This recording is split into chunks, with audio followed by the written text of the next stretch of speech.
Truth is, I am Iron Man.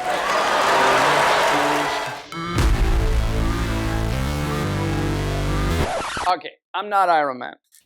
But this frame belongs to multiple Iron Man finisher and Marvel's Iron Man fan, Jonas. Not me, another Jonas. And he wants a new paint job. I'm gonna hook him up with a really cool Iron Man theme for his Cervelo S5. I'm gonna begin with spending a good 20 hours sanding off the old paint from this frame. I'm not gonna bore you with that, so let's just...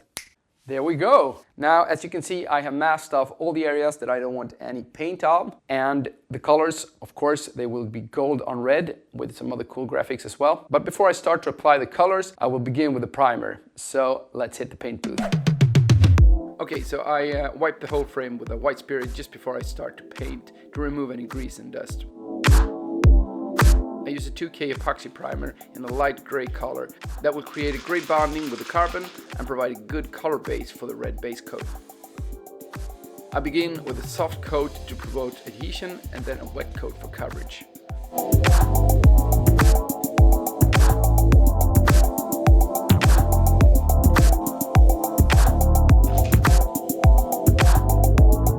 I let it cure for 24 hours and then I give it a soft sanding with an 800 grit sandpaper.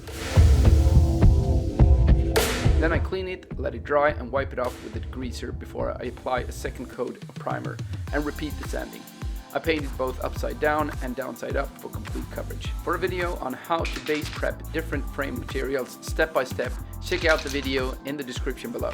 Okay, the primer is cured and I have sanded it another time. I have cleaned off the frame and wiped it down with alcohol.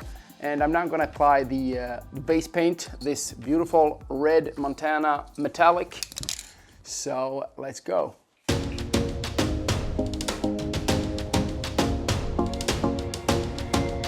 Again, I lay down a first thin coat for extra adhesion.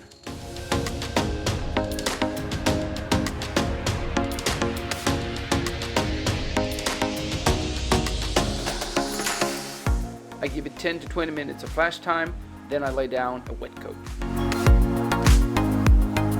I give it another flash time and apply a final wet coat for nice even coverage without runs. When the final coat is on, I let it dry for at least 24 hours. Okay, we have our red metallic base. I will now cut out the stencils because it's time for the graphics and logos. For the graphics, I use my Silhouette Cameo to cut out stencils in a special vinyl made for stencils. You can find all the materials and tools I use in the links below, so make sure you check it out.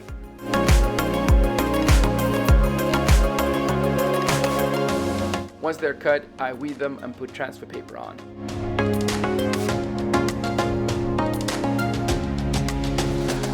Transfer paper makes sure that all the logos and graphics align during the transfer. The stencils are cut and prepared and I have started to apply them to the frame.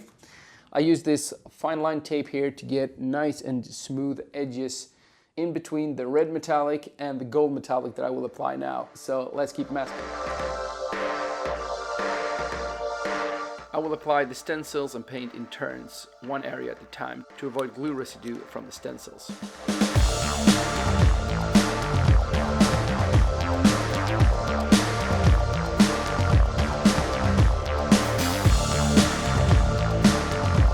When the stencils and fine line tape is in place, I mask the area around to avoid overspray. I will use an airbrush to apply the graphics on this frame. The airbrush provides a much more fine spray mist than a spray can with less overspray, and the paint layer becomes a lot thinner, which means that the edges against the stencils and the masking tapes becomes much more smooth. So let's start to spray some paint. I use a metallic gold airbrush paint that I have mixed with a clear coat to improve adhesion, and then thinned it with a reducer to get the right viscosity. There's usually a technical spreadsheet for the paint you use, so make sure you check it out for the best results. I apply the paint in several thin coats and let it flash so that it's dry in between. The gold paint is semi-opaque and that makes the colors more solid for each coat. In my case, I have found a fine balance where I get the touch of the red veins to sort of shine through the gold in certain angles. remove the stencils about 5 minutes after the final coat. In that way the paint is dry enough and I avoid the residue.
I paint the inside of both the front and the rear fork in gold.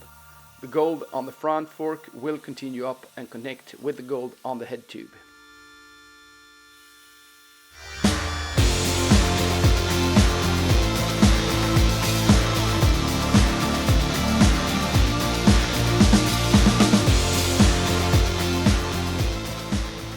Okay, all the gold is applied and yeah, it looks great. I'll continue on with the power source of Iron Man, the arc reactor, which I will paint on this surface over here. I will paint it in several layers with this teal pearl as a base. I will use white and I will use black. So I think it's gonna be really cool. I paint the reactor in several coats, so I have cut out stencils for each of them. The base will be the teal pearl that I apply in several thin coats to get good coverage.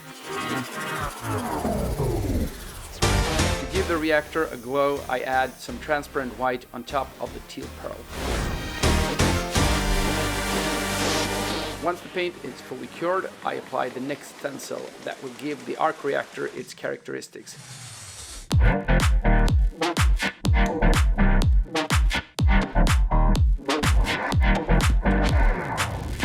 And I apply a black coat.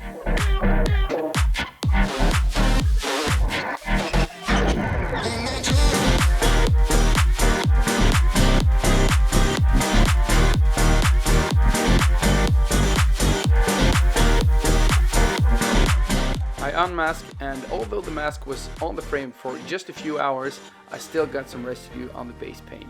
I was, however, able to get it off with some white spirit.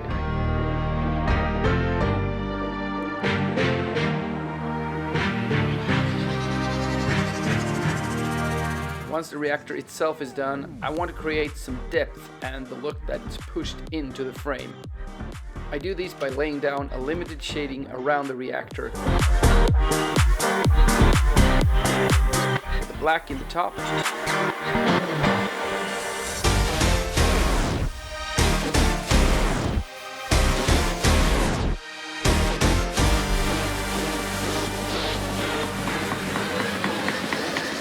White in the bottom.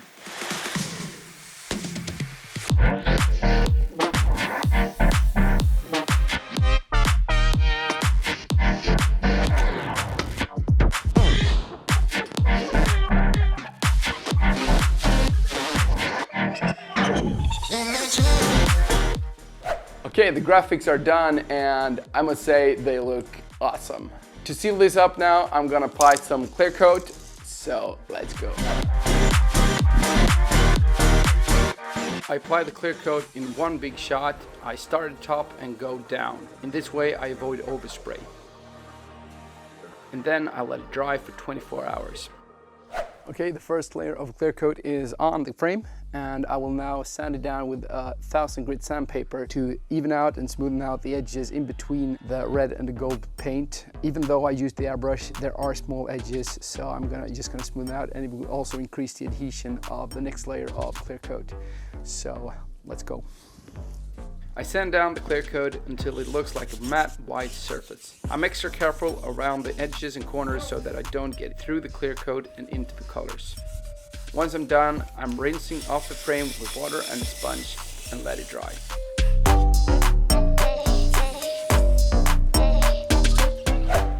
I wipe it off with the degreaser and apply a final layer of clear coat in one big shot.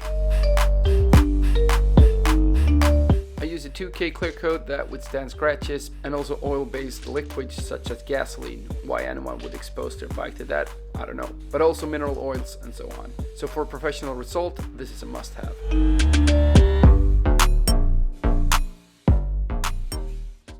The final layer of clear coat is on, and I must say it looks really amazing. The colors really pop, and I'm really satisfied about the result. Now, do you have what it takes to paint a bike? Check out this video to find out. Thank you for watching. I'll see you in my next DIY bike project. Cheers.